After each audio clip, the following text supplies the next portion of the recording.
Well, good morning, Nick. Morning, Matt. Good to see you. Good to see you, and thanks to all those out there who are watching this video. We're always very appreciative of you all coming to hear what we have to say. And this morning, we are talking about parents, and Nick and I are both parents, and it was actually suggested to me this past week. The fact that we do focus on college students and how they're wrestling with the transition to different academic standards and whatnot, and even young professionals or even any professionals who are struggling to figure out their role and their worth in this ever-changing work environment. But it was suggested, hey, how about parents and how they're helping or hindering their college students and young professionals in becoming creative problem solvers and really thriving. And I thought, we thought it was a great idea, but we also know our limitations, that we are not family counselors or psychologists. But we are parents. So we have a lot to say on this subject, I guess. So Nick had a great way of kind of setting this discussion up. So Nick, I just want to defer to you and let you take it. Yeah, so I think as a coach and as an instructor who tries to talk about important issues, I always try to be careful about what is my role, what's my approach to stance and frame to distinguish it, to some extent stay in my lane, so to speak. So on one hand, experience counts for something, particularly experience with reflection and insight. But I think also, what unifies these conversations and our approach to our work is starting from an understanding of human beings and the human condition and saying, okay, we're seeking a sense of worth and maintaining and protecting our sense of our self-concept, often in the context of achievement or attainment in our society. And at the same time, we also have these important needs and drives for meaning and purpose that are the basis for fulfillment, which is beyond sort of pleasure, even happiness necessarily. They're rooted in our values. And so how might we look at these circumstances, these situations, again, through the lens of the recognition of human beings seeking worth, self-worth, meaning, purpose, and fulfillment in the world that we live in, which includes parenting, developing adults in this context of highly selective and competitive and important education, post-secondary education, university, and then on to career, right? So those are real contexts we're grappling with. And I think, as you were kind of alluding to, the educational environment and landscape and career has changed a lot. So what do our roles as parents change? What fears or anxieties does that rise in us? There's a lot of challenges put on young people to navigate this space, this new world of work, certainly. And again, they're also, to the group we're talking about, they're going through developmental changes that require a lot of adaptation, that are pretty significant as they move from adolescence into adulthood. So I think that's kind of the frame. And then that crucial relationship between parent and child. Right. So just once again, emphasize, we come at this from a particular angle. We are not family counselors and therapists, and we are, not trained psychologists or licensed psychologists, but nevertheless, we feel like we do have insights from experience from Nick's continued coaching of college students and even professionals. And, I spent 11 plus years in campus life and had a lot of interactions with parents on the phone, in my office. And interesting was parent interaction with their son or daughter in my office. I found those really illuminating. I think just to kind of kick it off, and again, I've been out of the university for about 7 years now, so I don't think things have changed drastically. But I know, to me, one of the most disheartening experiences I would have, and have too often, was with parents with their child in my office talking about whatever issue. It could be roommate issues, even medical issues at times, a whole range of topics. But it was too often the case where the parents would dominate the conversation, and they would just talk, talk, talk, and they were saying, well, my child is feeling this way, blah, blah, blah. And I would have to, at some point, tactfully tell the parent to please be quiet. I want to hear from their child. Can we give the child a chance, the student a chance to speak? Yeah. And I think that is reflective of, of a lot of parents, that they are, overbearing and very involved in their child's life. And I know we came up with a phrase which we thought was original. Everyone talks about helicopter parents who would kind of descend into their child's life when there was an issue and take care of things and then go out. And I was like, and we said, no, it's more like snowplow parents, that they are constantly in front of their child's, kind of removing obstacles in their lives so they could just focus on their academics. And their time in my office, I felt, was a reflection of that. But I think we found that someone else had come up with that phrase before us, alas. But anyway, I don't know, Nic, I don't know if you've had as much interaction with parents as perhaps I did when I was at the university, but I'm sure you've talked to students about that. A lot less with parents by design. I Right. really try to avoid that. I'm trying to interact with the student as an adult, and that their volition, what they're wanting to do, that's my starting point, is what is your motivations, what's your goals? It's hard enough to disentangle that when your parents not sitting there from your upbringing. Right. And the context. And on the academic side, there's a variety of ways that it's just different. So I don't know how people know what student life means versus kind of on the academic side or student academic affairs. There's important difference of culture there. I think families and parents are much more involved in the student life side, in part because of health and other kinds of issues that are more holistic, whereas the academic is often a little more sequestered, set aside. Right. The culture of faculty is students are academic adults. They're responsible. Parents, certainly at Princeton and at other places, parents do intervene in the academic side, but that is not widespread, at least at my level at Princeton. In any case, so I've always worked hard to do that. I think I'm not especially a developmentalist, but I do think it's useful to think about what's the developmental challenge. What is it that students want, or human beings need and want in this stage of life? What are they trying to do? And then the institution is kind of based upon that, even if it's a little out of sync. So I think what college is a time of becoming an adult. And part of becoming an adult is you actually have a different kind of relationship with your parents. I remember this, like, oh, this is a different kind of interactions that I'm having, different assumptions. And I think that's appropriate. That you're individuating, you're separating, but you're not separate. You're just reconnecting in a new way. And I think having had many conversations with students, sometimes that's in the background with them and the academic choices and the pathways, and no one's really named that for them. Mm. And they realize they're feeling it and experiencing it, but they don't have a language for that, or they haven't put it in that context. So sometimes I think about the developmental process and then say, okay, what role might, in this case, I don't usually ask this, but what role might parents have? So I think college is about, at least again, the environments that I've been in, Berkeley, you're becoming an adult. You're becoming an expert in your field. You're becoming a professional, not exactly the same thing, but quite similar, right? You're going into the workforce, and graduate students actually are essentially professional students.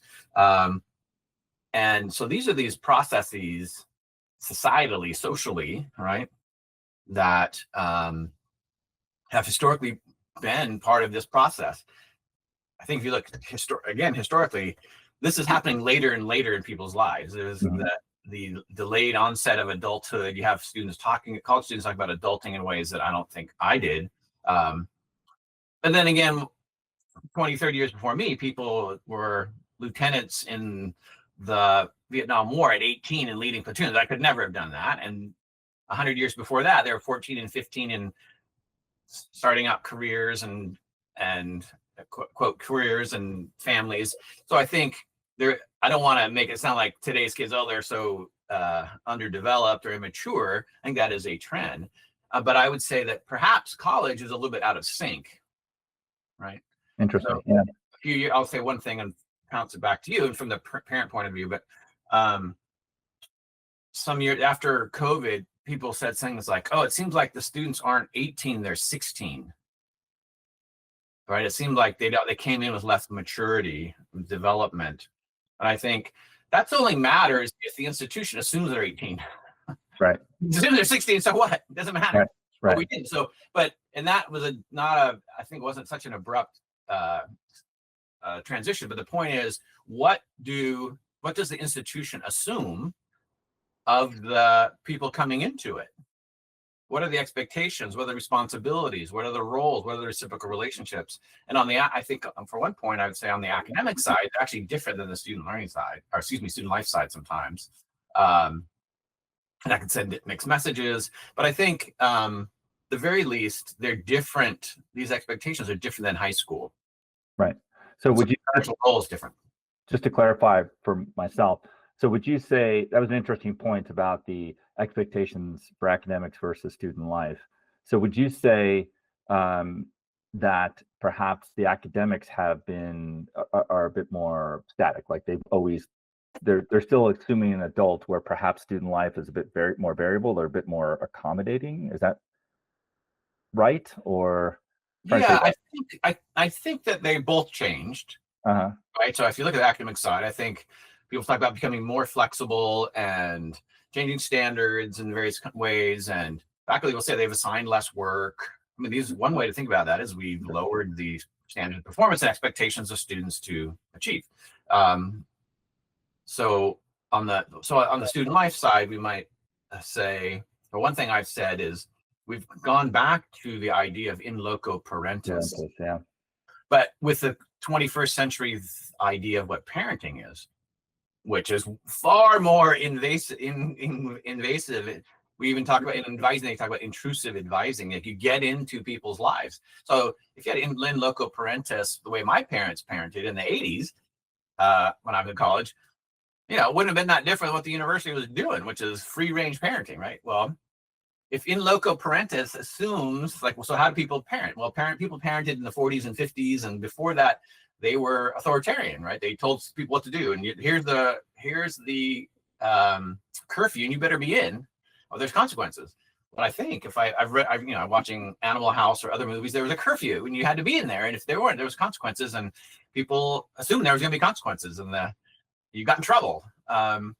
I'm not sure you know more about student life than I do, but I think in many cases student life protects students from consequences, and that's not necessarily a bad thing. But I think professors, I think the ethos is they're driven by the standards of their discipline. They want people in their discipline, in their field, to be good at what they do, and they hold high standards, and they're committed to that because it's their professional community.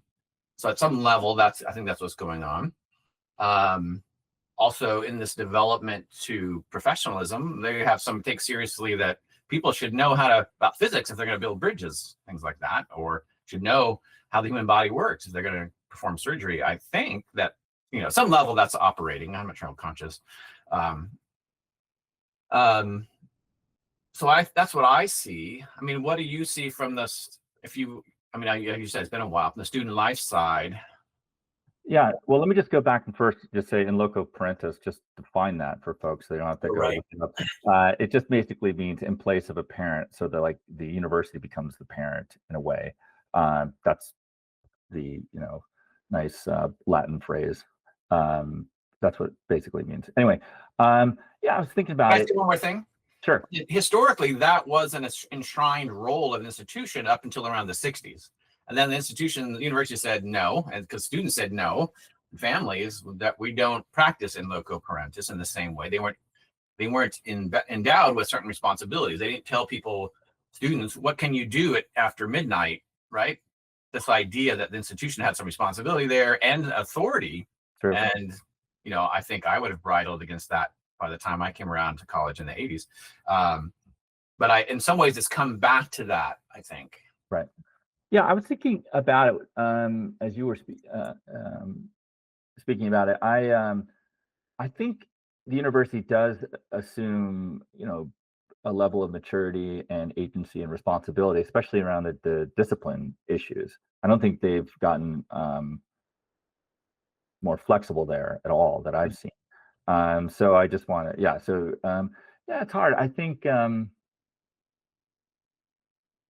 yeah, I think that it's hard. I think it depends on the issues. So the on the one hand, I think, yeah, I think around discipline issues and just community standards, I don't think that there's been any they haven't relaxed. Sorry, my dogs are freaking out here. They haven't relaxed the standards at all that I've seen when I was there. In fact, they might have ratcheted them up a little bit. Whereas I think around accommodations to help students academically, I think, which was a bit more, you said, on the academic side, and how do we kind of what I think that there's more accommodations there that I saw that. So I think they were working harder to work with professors to, provide extensions and really help students along. Interesting. So I don't know. Yeah. So I think that's what I saw, to be honest. So the question I was going to ask you, so what's driving the parental snowplow? Like what's the engine? What's the fuel? What's going on there? I think this is really great. Yeah, I'm glad we circle back to this, because I think, to kind of preface my comments, I mean, we have to appreciate that each of us are creatures seeking meaning, purpose, and fulfillment and self-worth. And as we always say, that is going on every single moment, even when we're not consciously aware of it. So we have to take that lens and apply it to the students who want the university to be their parents and want them, to kind of take care of these issues, or who don't see challenges as great ways to grow and learn, but something that needs to be eliminated by either their parents or the university. That let's and also for the parents, why be a snowplow parent? There's something about your own self-worth, your own quest for meaning per person that's reflective or manifesting itself in how you're treating your child as a snowplow parent or a helicopter parent. So the question is, what needs are you trying to fulfill, or what needs and expectations are you projecting onto your child, that you would try to eliminate, issues that come up in their schools and their athletics, their extracurriculars, whatever, that so they can focus on academics or whatever. What need do you have that they need to get into the best college and need to have a great career?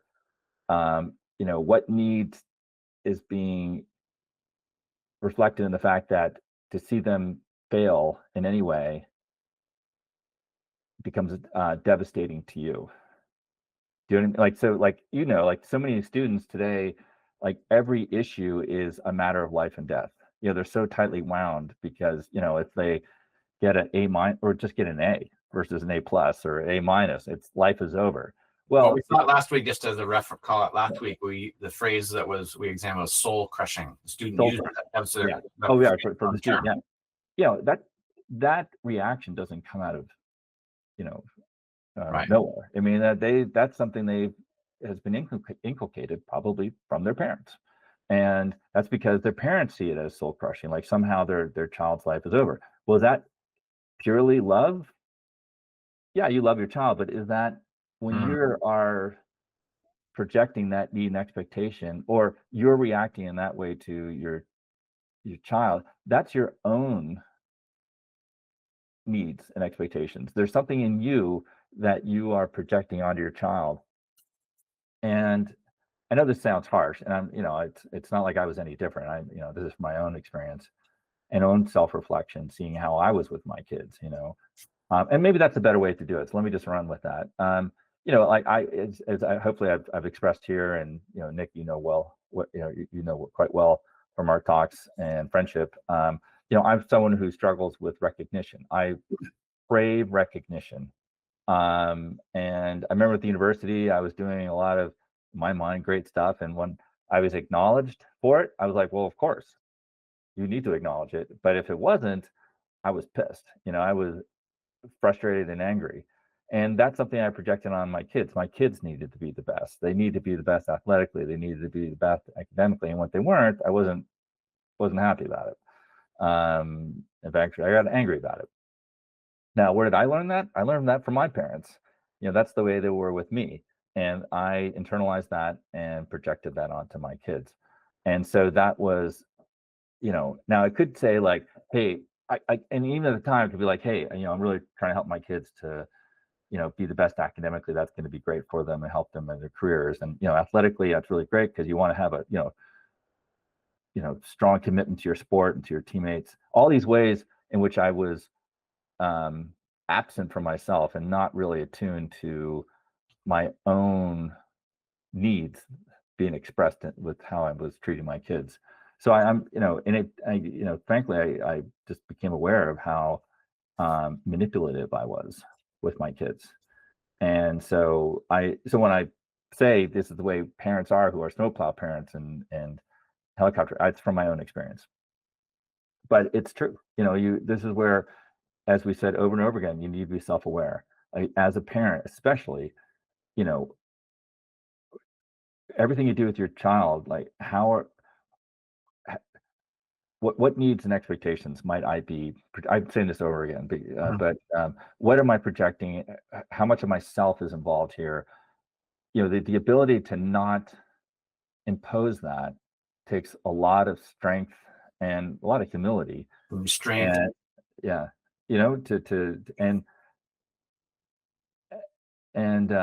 but that's, it's best for your child. I mean, there are times when it's good to intervene, but even the intervention shouldn't be to eliminate the problem necessarily. It's how do you walk with your child through the problem and coach them and help them and how to deal with the issues. Well, if I can back up a little bit. So Yeah, I think please. what you're describing, so I think one of the things we were trying to qualify at the beginning of this session is, well, we're not therapists, so what are we going to talk about in terms of the intervention or what you should do? And I think you just actually give us an answer that became clear as you were talking, clear to me. I hope this makes sense and is appropriate. That, okay, how do you gain awareness, right? So you said we're operating these things, these needs are operating in us. Essentially, we should assume us all the time. Sometimes those needs are projected onto other people. They lead us to make decisions take actions that, upon reflection or in retrospect, we say, "Oh wow, maybe I wouldn't do that. I was actually acting on my own needs." So that suggests a thing to do, right? That's the intervention. What's the intervention? The intervention is on me. And so what we're doing is providing people with a lens to introspect with and reflect. Yep. Good way to put it. Yeah. So the first point is just, so we're not, I think this is consistent with we're not prescribing much. We're actually saying, here's a method for gaining insight into yourself. And so what is that lens? Well, again, the lens is, one of the lenses first, that one's own needs to maintain and protect and defend and bolster oneself are, first of all, they're pretty human. They are human, but they often can lead us astray when we're interacting with someone else, like a child. We feel a lot of responsibility for them. So we can look inside with this lens and say, hey, what's motivating me? What are my intentions in this moment? And it's more specifically, are they about me maintaining my self-concept as a good parent, or as my worth as a parent as valuable because I help my kids succeed, so the refracted light of success on me, so I'm successful. And I've heard people say, we got into fill in the university, and that really struck me. In any event, I think those are both human and societally, right? Whoever said that thinks that other people relate to that, which they're probably right. People do think in those terms. So we're getting these messages from our society, contemporary society. We're getting these messages from being the human condition. I don't think this is new to 21st century Ivy League context. So how do we gain some sensitivity? We notice.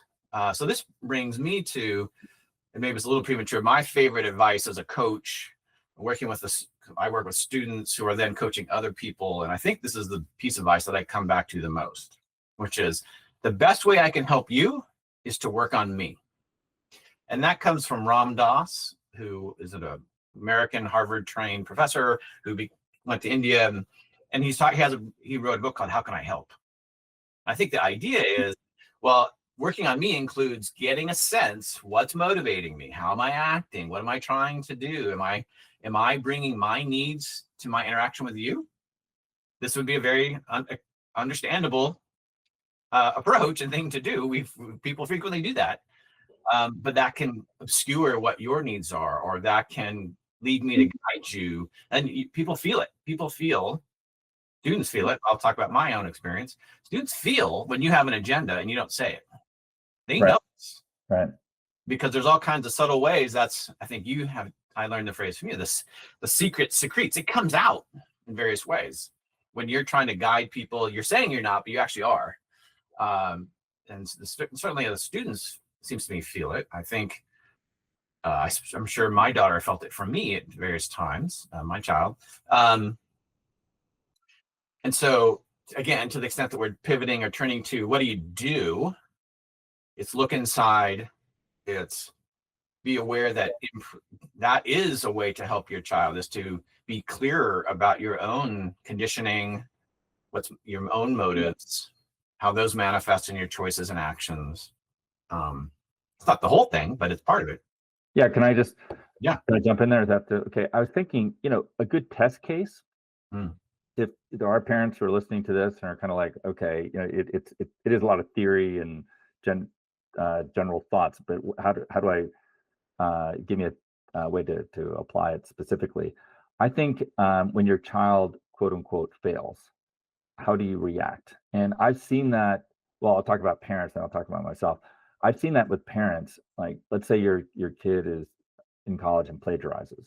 I've been in the office with parents and the kid, and it's amazing to watch the parents. I mean, this kid, the student already feels horrible. Most of the time,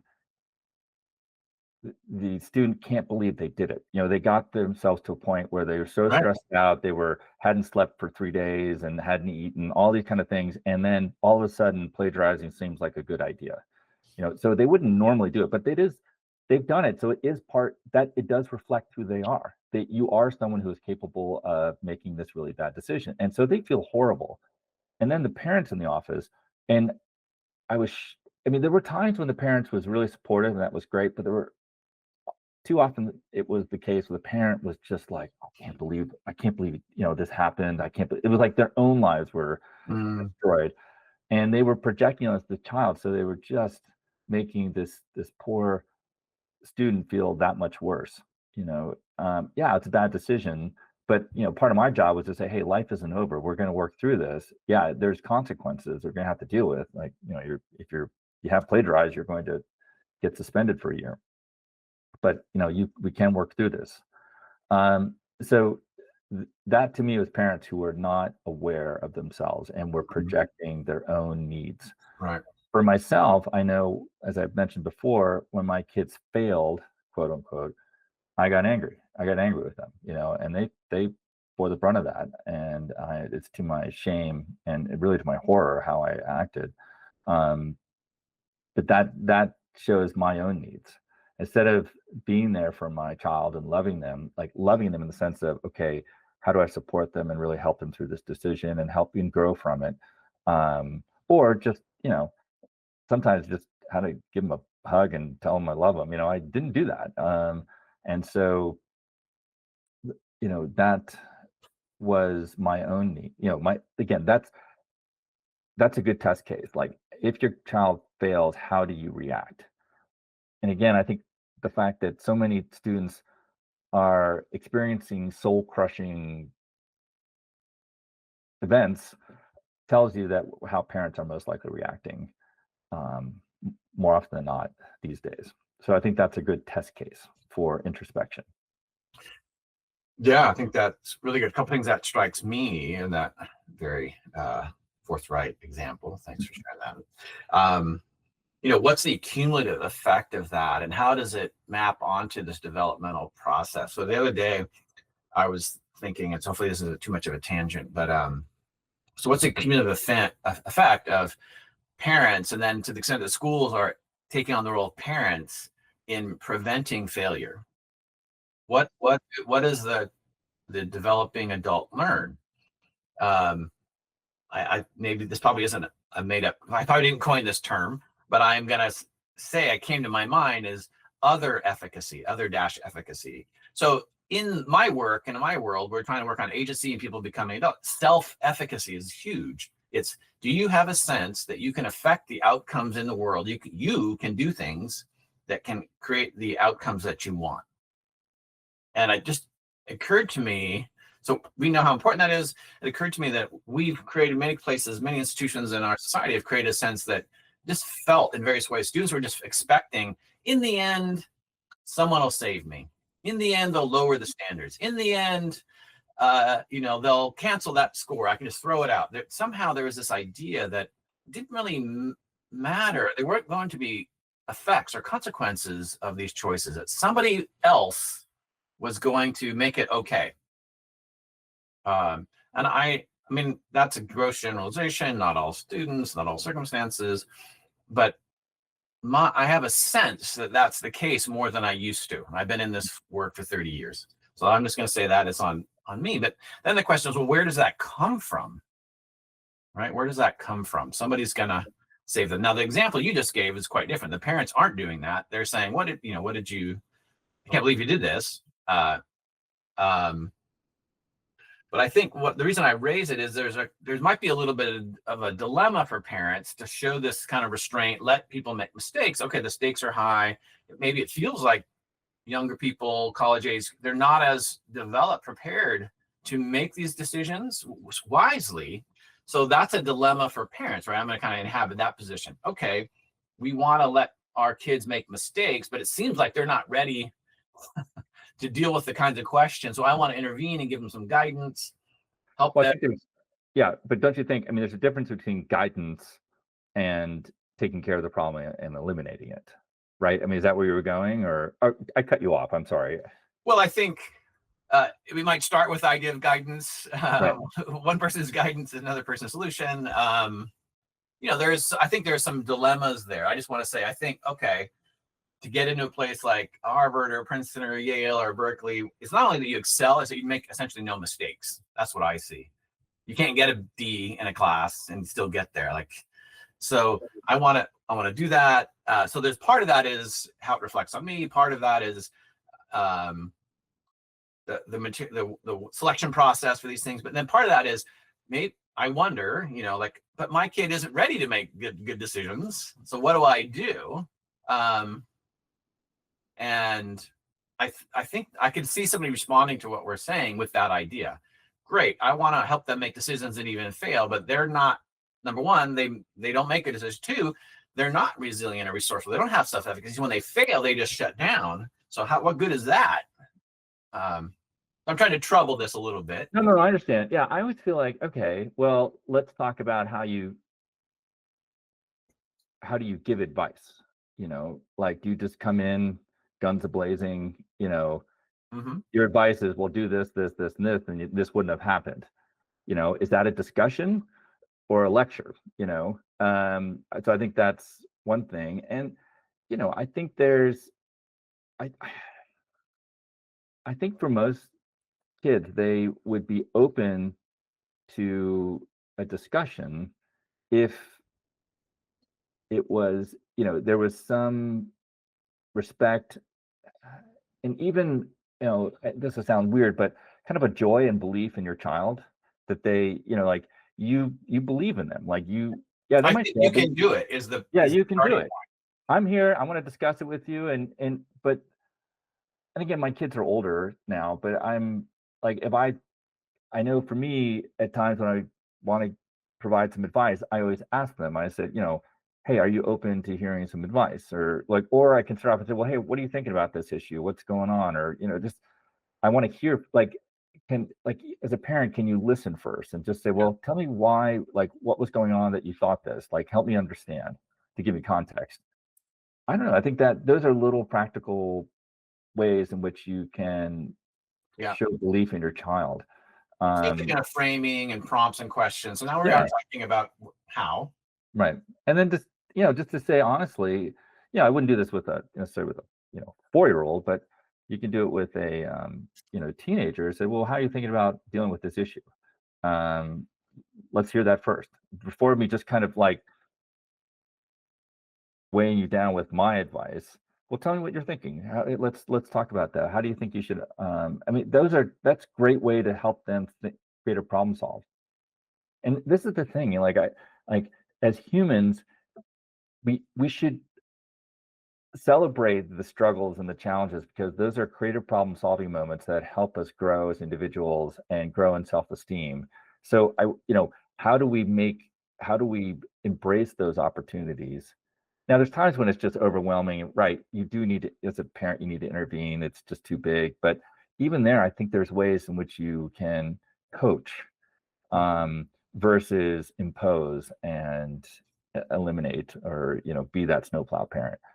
But it takes um, restraint, I think, is a good way. The strength to just say, okay, I kind of I know what you should do, but I need to help you either come to that realization yourself or allow you the enough latitude to perhaps fail in a way that's not bad for you. And I can even in the failure, we could still, process what went on and how to work through that. I don't know. I just Yeah, it takes patience too because it's a lot easier to just kind of jump in there, solve the problem, and move on because you're busy in your own life. It's a little bit messier. It takes longer right. to work through So, that. okay. Restraint, patience, that's me working on me, Yeah, exactly. right? I think there's a couple of others. I'll give you an example from not so much my parenting, but my work that was really illuminating. Um, I think a kind of curiosity and empathy. So when I was at Berkeley, I used to work with students. So similar, analogous to the plagiarism situation, students that were put on academic probation, specifically student athletes, and the athletic department wanted me to come in and then tell them all the certain kinds of things. Here's the policy, and here's what you got to do. And I think that's What was my that? that's my Fire alarm? fire alarm cuss.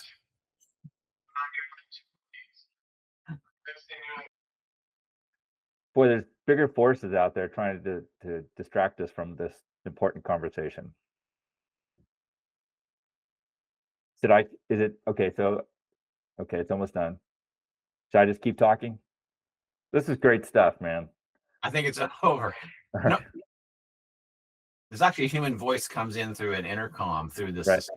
Okay, so here that's a scenario, and I used to do that for a while, and I could just see young men and women's eyes just glazing over, and there's just one more message from the institution, and it just didn't work. But that's what they wanted me to do. And then one time I'm sitting there next to my colleague, and I'm just like, I'm not doing that. I'm not doing that. And again, and I just had the impulse. I said, okay, what is it about being a student athlete that no one understands? What are the pressures? What what is it, right, that no one gets? They wanted to talk about that. And I learned a lot. And I think it changed the tenor, right? Like, okay, oh, and they had legitimate points, which many of which I knew, but some I didn't. Let's start with that. And I think so. There's a kind of curiosity, humility. I don't know everything that you're going through.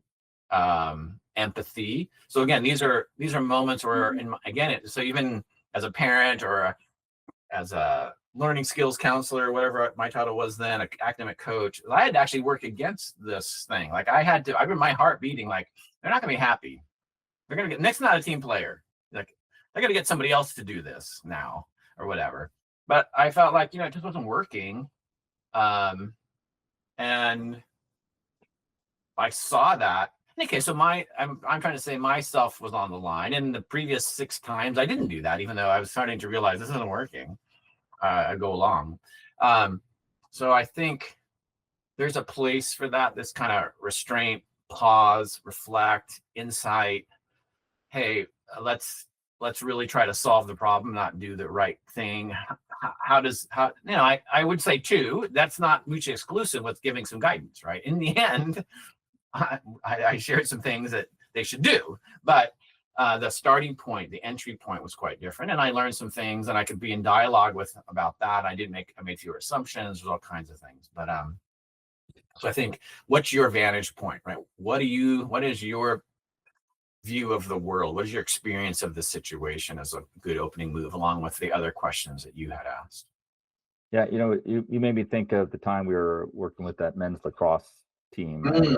at university, and we had, I think we did 4 or 5 talks with them, and the first one was on drugs and alcohol. And when the when the team came in, you could tell they were ready for the scared straight discussion. And I think, you know, we're going to pat ourselves on the back, but I think they were kind of pleasantly surprised by how we were just asking questions, and we did this whole thing about what are humans about, meaning, purpose, and fulfillment, and then how that manifested itself or yeah, instantiated itself in terms of their activities around drugs and alcohol. But we were just asking a lot of questions, and they were very engaged. Um, and I thought that was really healthy for them, and led to, it was a hard conversation, especially at the end. Things got a little tense because they could see their own sense of worth was in their the ways they were some of them were abusing alcohol and even drugs. I think that they kind of saw that, but they put that together. We didn't say it, and I thought that was really great. So anyway, and to your point, just listening initially is hard, because you do have this knowledge, you do have wisdom, and you want to impose it, but it's really takes root when it's discovered by the individuals themselves. Well, maybe I can. So one thing occurs to me then is I often talk about the students transitioning and even transforming, right? Transitioning into college, transforming from child to adult, from beginner to expert, from student to professional. But actually, and then the adult relationship with your parents. But actually, the parents are transitioning too. So one of the conversations I have with college students is to kind of frame this for them, because they're often struggling with doing the right thing, doing what their parents or their coaches or their teachers expect. And they feel, I think, more the tension of their own values and motivations. And then sometimes there's a subcurrent or a counter narrative, like, can you hear that? No, I can't. Is it the fire alarm again? Okay, good. That they should have been more value driven all along. I always point out, no, you don't want 4-year-olds or 10-year-olds or 12-year-olds being driven only by their internal. You want them to be paying attention to their parents and their teachers and their coaches and their ministers. And no, that's age appropriate. That's age appropriate. And what you're doing now in questioning and trying to navigate is also age appropriate. And it doesn't go like that.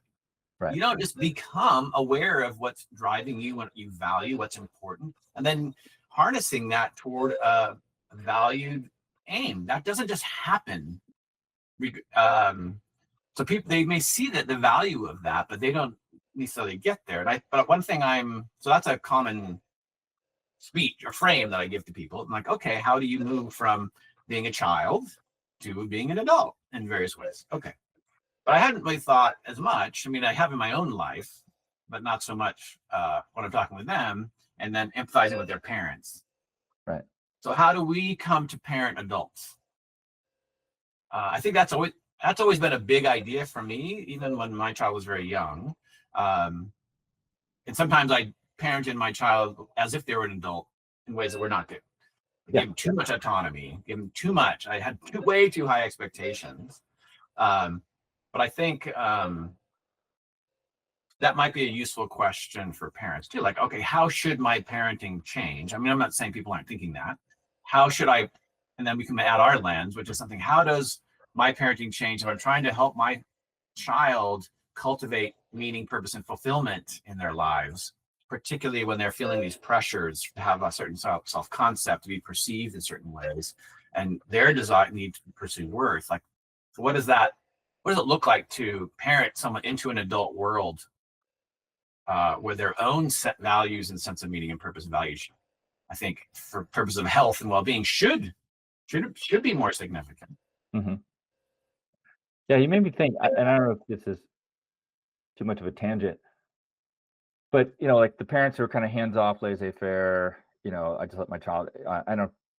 Not saying that you did that, but I think what we're not suggesting that you become indifferent or um, absent from your child's life. I mean, that is not what we're advocating. It's the proper involvement, and as you had said, that level of involvement changes over time. Like if you're parenting your 18-year-old as you did the 4-year-old, that's concerning. But if you're parenting your 4-year-old like an 18-year-old, then that's equally concerning, right? So and that's hard. It's a hard transition because it's not like you know most of us have been trained and read Piaget or Erik Erikson, so we know how to the both the cognitive and ego development of our child. But I think I just want to get back to this as we kind of draw to a close. I think a first step is to, again, self-awareness. And this is going to sound harsh, but I think it needs to be said. If you are unaware of your own needs and expectations, your own needs for meaning, purpose, and fulfillment, and how you are interacting with your child based on that, then you are objectifying your child. Objectifying means you're taking this human being, this creature, and reducing it to an object that you try to manipulate for your own needs and purpose and self-worth. And that describes me, and still does to a certain extent. It describes all of us. The question is, can you become aware of that and how you are objectifying your child? That's, I think, the first step. Now, we don't want that to lead you to just beat yourself up or, I'm a horrible parent. Also, it's just to say, no, like becoming aware of that makes you less inclined to cater to those needs and expectations and reactions. And you're now in a better position to respond and think through how best to involve yourself appropriately, depending on their age. Does that make sense? I know that's pretty, but I just feel like the first step is you got to be aware of your own needs, what's going on inside your heart and how that's influencing and part of that's like your motivations, like, why am I doing this? Why am I not doing this or that? And then how am I interacting with my child? And then you're less likely to react, and you can now think about how best to respond and really provide the guidance that you need given their level of development, but also how do I help them grow and learn and think through issues and really develop their own creative problem solving muscle. Yeah, that's a great question there to kind of guide that. It's not, we raise questions for the parent and parents as oftentimes as there's a team there involved, and maybe not everybody agrees, but so one thing again, just to kind of highlight the process. So what you said is, in my sense, is to the extent we're trying to be practical, I think, we start from, you need to understand human beings and the human condition before you do anything, or that's a step in making an intervention. And we're reluctant to give you a list or a prescription of things to do. We don't think that's useful. So the first move is something like non-judgmental acceptance of this human need and the behavior or the actions that it led to. That is what it is. Initially, non-judgmental acceptance, then inquiry. Let's look into that. Maybe there was a feeling like that didn't feel like I wasn't happy with how I parented in that situation. Starting with yourself, hopefully, and then inquire, look in, hopefully, again, non-judgmentally. And I think from our point of view, it's look inward with this lens at our motivations. What's going on here? Why am I doing this? By the way, you can also identify things you feel like you're doing well.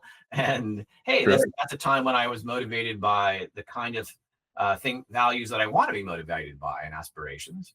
I think that's pretty important. And then, like you're saying, that there is if you look at the interactions or the relationship, right, you made a distinction in reaction. So that's reacting on these understandably human motives but not inevitable, right? Doesn't, it's understandable. You get irritated, you react. It's understandable. You want your kid to do well, and so you would push them. Those are, those are understandable human reactions and respond. The question is, are they the most useful response for the development of your child into a fully functioning, actualized adult? And those are not quite the same questions. I think most people would say the second one is what they aspire to. I certainly aspire to that. I don't achieve it all the time, maybe even most of the time, but that's where I'd like to go. So I think we are kind of laying out, I'm just sensitive, I'm laying out some kind of way forward for parents through these dilemmas. I don't know. Any thoughts on that? Yeah, well, first of all, I just want to say, yeah, I love the fact that you brought up, the non-judgmental, what do you say, non-judgmental approach or acceptance. Yeah. Because that is something we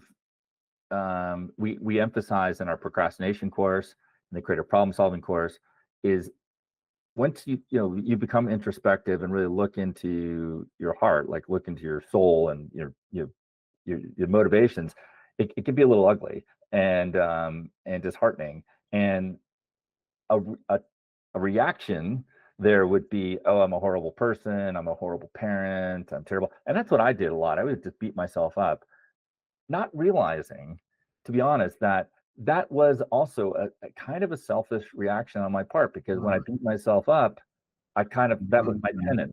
I felt I'm like, okay, if I beat myself up enough, then I kind of can get over this. Versus, having a more of a detective approach, or a curiosity of like, well, why am I like this? What's going on? Like, I just didn't go there for far too long.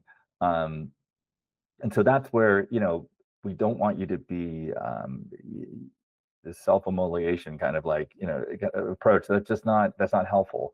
Do take, a detective approach and say, well, why am I like this? Make this an area where you really work and you apply creative problem solving skills. Because this is, because if you don't, I mean, because you love, we love our children, but we don't, when we objectify them, we're not really loving them. We can kind of rationalize and justify it as love, but it's really not love. Loving them is really working on yourself. As you said, that reference to that book, like, how can I help? The best way I can help you is to help, to work on me. And I think that's so true. Just being aware, and, even now, like, I have to just really, given certain circumstances, like, what's my first impulse? Is that a good impulse? I don't know. So I try to prevent myself from reacting immediately, and just, take that moment or two to really think through, what are the consequences? What is it going to mean for myself and for my child and for my spouse and others by doing this, that, and the other thing? And I think that kind of quick deliberation can lead to better decisions, better actions on our part. Yeah, I think I'll just pick up that thread on a personal note.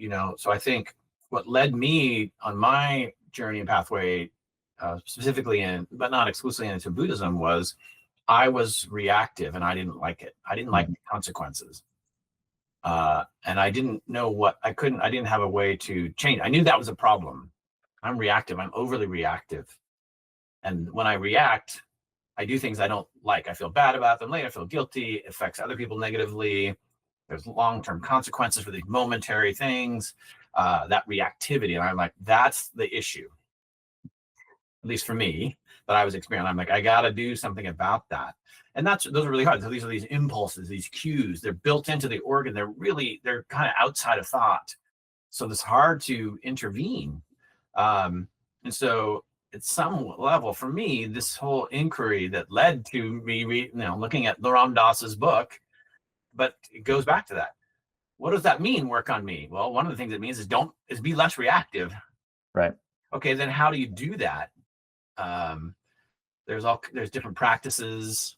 But in any event, I think this idea of being respond versus react, to me, has been really integral. And it was rooted in it was pain. I was suffering. I'm like, keep doing this. And it felt really bad. And it felt, so that was the motivation to study, right, to work, to do various, to try to make a change. No, I think that's great. I mean, when you were talking, I was like, I think both of us have, I hate this phrase higher power, but like, the our quest led us to seek wisdom. Yeah.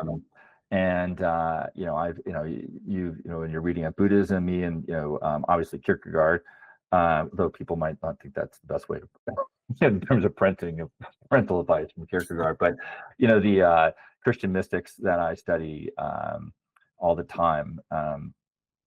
In fact, I'm reading Teresa of Avila right now, and it's amazing. Anyway, but also I think it's a quest that you shouldn't do alone. Like I think I'm so appreciative that I have you to talk. We've talked through a lot of issues. Obviously we do a lot of the academic and our philosophical and psychological work, but also just personally just the journey together with you and others. Others out there. So I think it's if this becomes something you really want to embrace and work on, you're not alone. I think it's helpful to talk about with others, have people you can process with, and then there's a lot of resources out there beyond Vogue Academy. Yeah, I think what parenting, maybe this sounds trite, but I think, in parenting, we're trying to make wise decisions, wise choices. So we are seeking wisdom in relation to and maybe that's one of the hardest places to do it. We have all these levels and layers of relationship with our child that can make that decision making harder, even as we're maybe more motivated to do it right. Right. Yeah, so I think first was, don't be so reactive, Nic. Then I quickly led to, well, how do you do that? It requires wisdom. And that trying to pursue quests for that, whatever that is. And I think that's, to me, is a pretty different, for me, it changed many things that I was trying to do in my life, was seeking wisdom. So maybe there's a conversation there in the future, but. Yeah. And I'm thinking, and I know we've got to wrap up here pretty soon, but if you go out there looking for advice or looking for wisdom, I think wisdom isn't going to be what we see packaged up today, which is, here are the 5 quick tips for better parenting.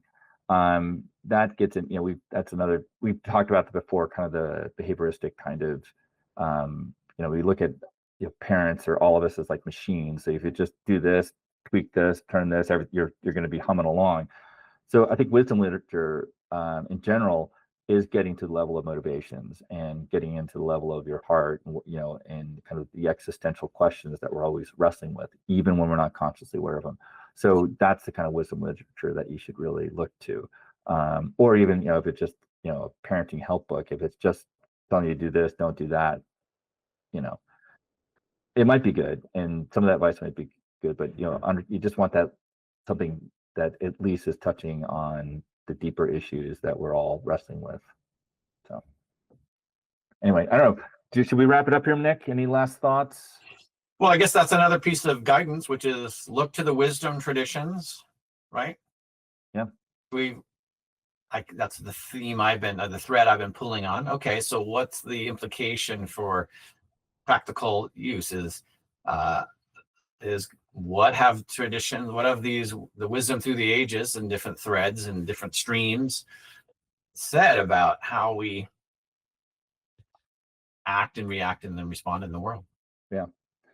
I think that's a really good point, and maybe that'll hopefully be another talk, because there's some wisdom literature out there that, and I think there's a lot of people who go to the Christian contemplatives or mystics who think that there's this withdrawal from the world, and that is a component of wisdom literature in general, is this kind of removal of yourself from the world, kind of this stoic indifference, not realizing that